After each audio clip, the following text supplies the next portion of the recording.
안녕하세요. 저는 현재 서울에서 근무하고 있는 중개사고요. 현장에서 체감하고 있는 분위기를 가볍게 전달해 보려고 이 영상을 만들게 됐습니다.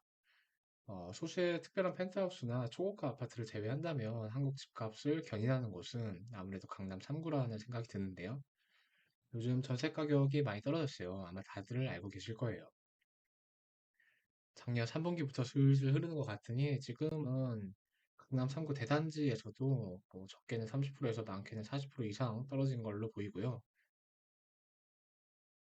여기는 인터넷에서 정말 많이 언급되는 반복 차이 30평대입니다.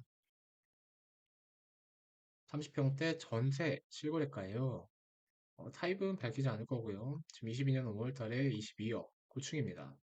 고층인데 지금 23년 2월 달, 이번 달이죠? 이번 달 13일, 며칠 전이네요. 지금 10층인데 12억에 거래가 됐어요. 뭐 굳이 셈을 할 필요도 없이 엄청 많이 빠진 것 같죠? 대단지를 대표하는 송파, 반포, 뭐 강남 한복판 어디든 지금 고점 대비 꽤 많이 빠진 거를 볼 수가 있습니다.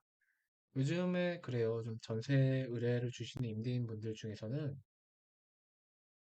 적기에 세입자를 맞춰가지고 아주 스무스하게 넘기신 분들도 계신데 어떤 분들은 이제 기존에 살고 있던 현 임차인의 보증금이랑 동일하게 받아가지고 본인의 현금이 더 나가지 않게끔 그렇게 이제 임대를 맞추려고 하는 분들이 계세요. 근데 가격이 지지부진하게 막 이렇게 흘러요. 전세 가격이. 그래서 한 이쯤 시점에서 의뢰를 주는 거야. 이 가격에. 못해도 이 가격에 맞추자.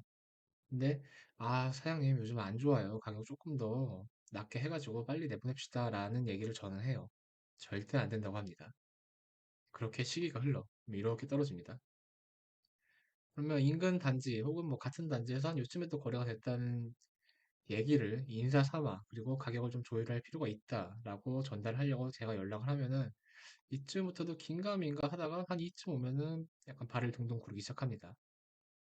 그리고 한 요 정도쯤이 지금 뭐, 지금 살고 있는 임차인의 만기라고 해요. 만기인데, 이때는 돈을 돌려줘야 돼. 근데 이때까지 새로운 주인이 안 나타나. 새로운 임차인이 안 나타납니다. 그 가격에는. 그리고 얼마 계산 몇 개로 더 낮은 가격에 체결을 하고, 이 사람은 지금 이사가 딜레이가 됐잖아요. 임차인은. 이사가 딜레이 됐으니까, 뭐, 그것 때문에 뭐, 이사비 정도 쥐어주는 경우도 있고, 그리고 요 보증금의 차액은 어떻게 해요? 결국에 마련해와야지. 그래서 뭐 개인적으로 뭐 그 돈이 어디서 나는지는 모르겠는데 보통 대출로 해결을 하든가 뭐 물려있던 주식을 판다든가 기타 등등 여러 가지 방법 등으로 해결을 하시더라고요. 글쎄 뭐 보면은 음, 임차인분들의 입장이 사실 더 당혹스러워요. 임대인분들도 이렇게 갑자기 급락을 해버리니까 당황스럽겠지만 사실 돈을 돌려받아야 되는 어떤 권리가 있는 사람들은 임차인이거든요. 왜냐? 2년 전에 보통 이제 2년씩들 계약을 하니까 2년 전에 들어갔던 보증금이면은 지금은 자기가 더 좋아하는 좋은 위치로 갈 수가 있단 말이죠. 뭐 이유는 여러 가지가 있을 수 있어요. 뭐 가령 흔히들 그냥 상급지라고 말하니까 상급지로 가고 싶다라든지 혹은 뭐 자녀분들 학군 문제, 뭐 학원가에 더 가까운 데로 가고 싶다라든지 아니면 뭐 회사 근처로 가고 싶다라든지 뭐 기타 아니면 더 큰 평형대로 이사를 갈 수도 있고요. 기타 등등의 이유로 더 좋은 데로 나가야 되는데 임대인이 집주인이 돈을 못 준다고 하니까 미치겠는 거예요, 아주. 이제 임차인분들이 이제 더 상급지로 더 희망하는 위치로 집을 보러 이렇게 의뢰를 해요. 나 뭐 전세 어느 정도에 어디쯤 어떤 아파트를 가고 싶다. 라고 하면 저는 이제 거기에 맞춰서 준비를 해가지고 싹 몇 군데 보실 수 있게끔 추려드리고 또 중간에 이제 새로 들어갈 집에 임대인분하고 조율할 게 있으면 조율도 해드리고 하는데 그쯤 되면은 말씀을 하세요. 아, 나 여기 집 마음에 드는데 계약은 지금 못 한대요. 왜요? 이러면 지금 있는 집에 임대인이 돈을 못 준다는 거예요. 그런 게 어딨어? 받아야지. 근데 현실적으로 없는 돈을 만들어낼 수가 없잖아요. 급하게. 몇 억씩이나 되는 돈을. 그럼 나 어떻게 하냐 하면서 나는 저 같은 경우에는 그러면은 아, 사장님 그러면은 뭐 원만하게 해결하시고 이사 시기가 좀 잡힐 것 같으면 연락 주십시오. 그렇게 얘기를 하는데 결국에는 내가 지금 어떤 액션을 취할 수 있느냐 이런 걸 물어봐요. 그러면 뭐 뻔한 얘기하죠. 뭐 법정이자 뭐 이런 내용 첨부해서 내용 증명을 보내시고 임차권 등기 같은 것도 한번 알아보시고 하시라. 그렇게 얘기를 하든가. 뭐 얻어낼 수 있는 거는 얻어내시라. 분명히 손해를 보고 있는 입장은 임차인분이니까. 그렇게 얘기를 합니다. 근데 뭐 어떤 식으로 가든 간에 만기 지나서 돈을 돌려받는다고 치면은 그 어떤 임차인이 겪는 피해가 온전하게 보전되지는 않는 것 같아요. 일단은 나도 나름의 계획이라는 게 있는데, 그런데 그 계획이 원만하게 진행이 안 되잖아요. 임대인이 돈을 줘야 어떤 그 뒤에 그림을 그릴 수가 있으니까. 그렇게 되는 거고, 양쪽 다 피곤합니다. 임대인분도 몸이 닳고, 임차인분도 몸이 닳고, 그 중간에서 지켜보는 저는 그냥 좀 그래요. 네, 마음이 썩 좋지는 않습니다. 이런 경우가 있어요. 뭐, 가령 A주택이 있고, B주택이 있고, C주택이 있어요.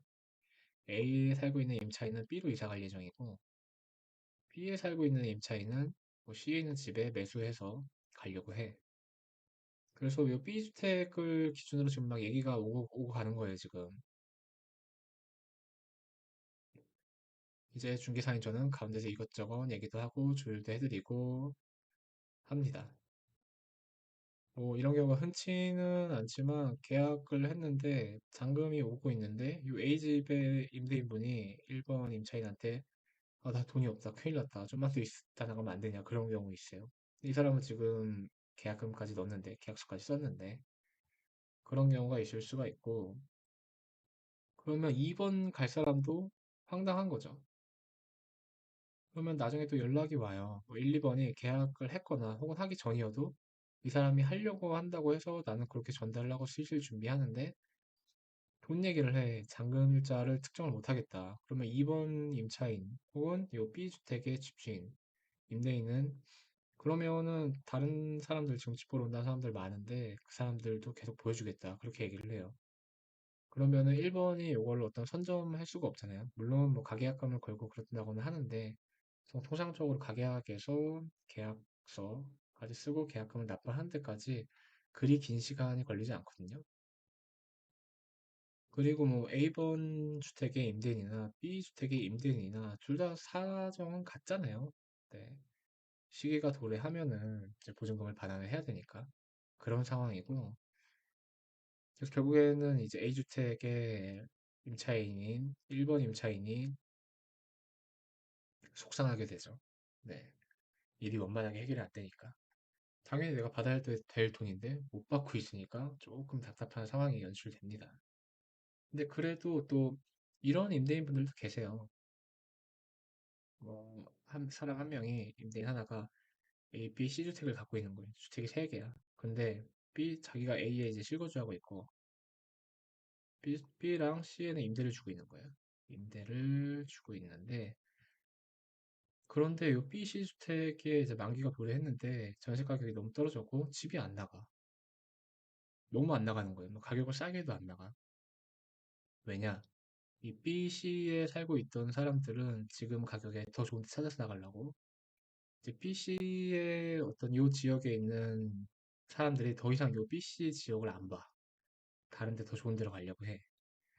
그런 상황인데 그러면은 결국에는 임대를 다 놔요. A주택, B주택, C주택 자기가 살고 있는 데까지도 임대를 놓고 세 개 중에 두 개 빨리 나가는 걸로 이 임차인 두 분 이쪽에다가 보증금을 반환을 해주고 남는 주택에 자기가 들어가 살겠다. 그렇게 그나마 좀 능동적으로 접근하시는 분들도 계세요. 그런 분들도 계시고 제가 뭐 단순하게 공산품 같은 거를 찍어내듯이 그렇게 내가 물건을 만들어서 파는 게 아니니까 중간에서 이것저것 얘기를 많이 듣는데 정말 많은 경우들이 있습니다. 또 반면에 또 현금 흐름이 좋은 어떤 임대인 분들도 계세요. 앞에 사례에서 이제 A, B, C가 요 A번 임대인의 돈이 지금 없어서 돌려줄 돈이 없어서 돈의 흐름이 어떻게 좀 막혀가지고 지금 여러 명이 답답한 상황이 연출되잖아요. 이게 뭐 글쎄요 적절한 표현인지 모르겠는데 동맥경화예요. 이 경우에는 돈맥경화죠. 그래서 여러 명이 막 피를 보는 상황인데 또 어떤 분들은 현금 흐름이 좋아서 그래 내가 돌려줄게 집이나 빨리 빼주죠 이러는 분들도 있어요. 가격도 좀 많이 낮춰주고 보증금을 되게 자유롭게 놓으시는 분들이 있어요. 뭐 기존에는 전세였는데 뭐 이번엔 월세도 괜찮아 이런 분들이 있어요. 왜냐면은 요즘 어떤 느낌이냐면은 월세를 많이 지불하더라도 보증금 한 1, 3억대 물건이 좀 잘 빠지는 것 같아요. 개인적으로. 그러니까 가령 뭐 이게 원래 전세로 하면은 뭐 한 10억 정도인데 나는 보증금 1, 3억에 월세로 살겠다. 그리고 뭐 이 차익을 내가 현금으로 갖고 있는데 이 돈은 그냥 뭐 투자 이런 용도로 유용을 하겠다. 이런 분들도 많아요. 주로 약간 30대 초중반 좀 젊은 분들이 그런 경우가 많은 것 같더라고요. 이건 이제 개인적인 생각이에요. 데이터가 있는 건 아니고. 네, 개인적인 생각이고.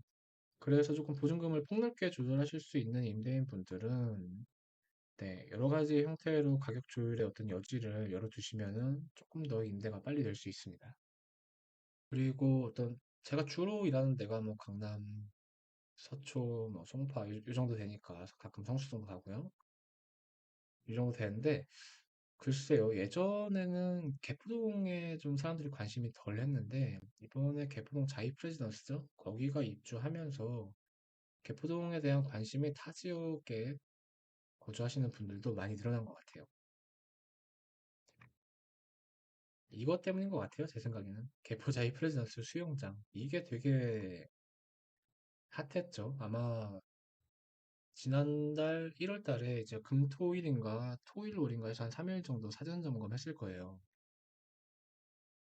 이게 그 문제의 인피니티 풀인데 저는 이때 가지는 않았고 같이 일하는 중개사분이 이제 사진 점검 답사 갔다가 손님 모시고 또 가고 그랬다가 이 사진을 찍어서 보내준 거예요 저한테. 이거는 이제 제가 올린 사진은 아닌데 그래서 나는 이 사진을 보고 인피니티 풀 제가 뭐 그렇게 막 호텔 이런 데 리조트 이런 데 많이 놀러 가고 그런 편은 아니거든요. 그래서 제가 인피니티 풀의 어떤 정의를 잘못 알고 있는 건가라는 생각이 잠깐 들었어요. 그리고 이 문제 파란 색깔 타일. 약간 목욕탕 같은 느낌도 들고 절대 디스하는 건 아니에요. 저는 좋은 것 같아요, 여기. 뭐 인피니티 플로서의 퀄리티가 어떻든 간에 지금 여기 날씨가 이날 되게 흐려가지고 사진이 이런데 뒤에 산도 있고 이렇잖아요. 이렇게 산 보면서 이렇게 수영도 하고 아마 높은 확률로 알코올류는 반입이 안 되겠지만은 이제 일 끝나고 싹 와가지고 맥주 한 잔 마시고 수영 한번 싹 하고 그러면 좋잖아요. 그리고 지금이 뭐 겨울 막바지긴 한데 겨울에 막 눈이 와가지고 산에 막 이렇게 눈이 막 이렇게 쌓이는 거야. 한방 눈이 막 내려 이렇게. 그런 상황에 여기가 물이 따뜻한 물에 김이 모락모락하다. 따뜻한 물로 채워가지고 그러면 약간 온천 같은 느낌도 들 수 있고 뭐 설악산 리조트나 조금 오버하자면 일본 느낌도 낼 수 있을 것 같고요. 물론 이제 이 공간이 그렇게 크지는 않은 것 같더라고요 보니까 여기가 3,000세대가 넘는데 365일 동안 하루에 뭐 10명씩 쓴다고 해도 1년에 한 번 쓸 수 있겠죠? 이거는 뭐 대충 그냥 계산한 거고, 물론 한 가구당 한 명이 살 리는 없으니까, 그보다 더 적게 쓸 수 있지 않을까? 그런 생각이 들고, 앞으로 어떻게 운영을 하게 될지 약간 궁금해져요. 그리고 제가 지금 블로그를 무작위로 그냥 넘기고 있는데, 요거는 아마 인피니티풀 조감도 같죠? 조감도대로 뽑혔으면 엄청났을 것 같아요. 진짜로. 너무 좋아 보인다. 그리고 재밌는 포스팅 제목이 있네요. 개포자의 인피니티풀 소송 가능할까? 가능한가요? 모르겠네요, 저는. 이게 어떻게 보면 선분양의 폐해죠. 네. 집을 다 짓고 본 다음에 살 수 있게끔 선분양으로 한다고 하면은 이런 괴리감은 발생하지 않을 텐데 그런 생각이 들고요. 아무튼 개포동에 관심을 갖던 분들이 여기 가격 어떨까 싶다가 이제 막 전세도 거래가 되고 막 그래요. 전월세 거래가 막 되고 있는 상황인데 생각보다 비싸. 생각보다.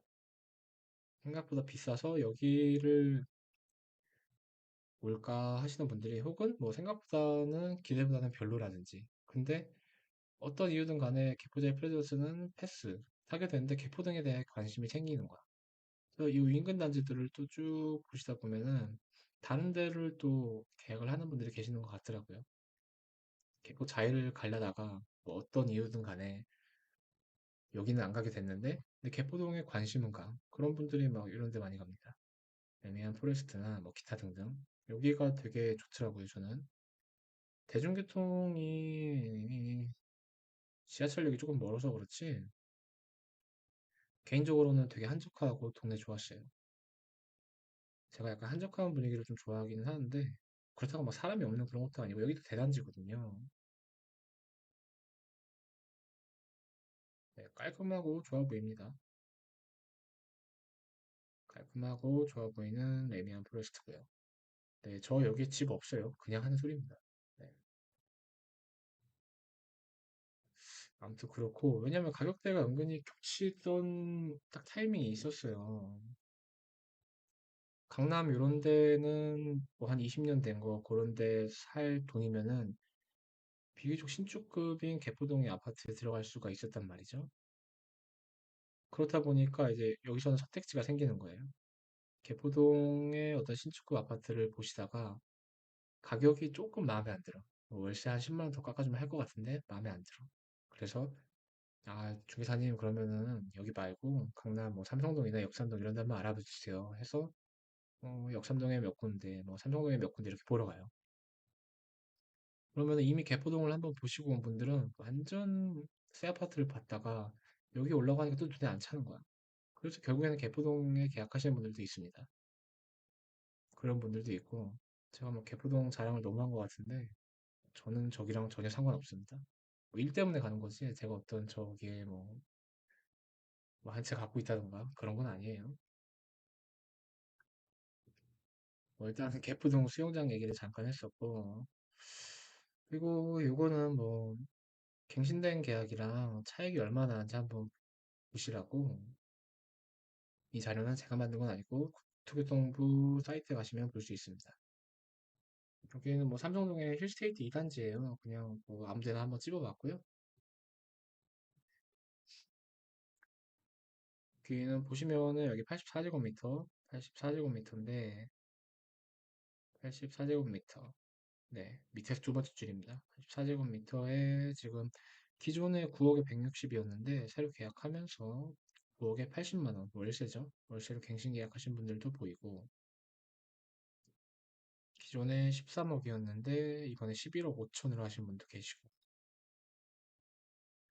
가끔 약간 의아하게 금액을 더 올리는 곳도 있어요.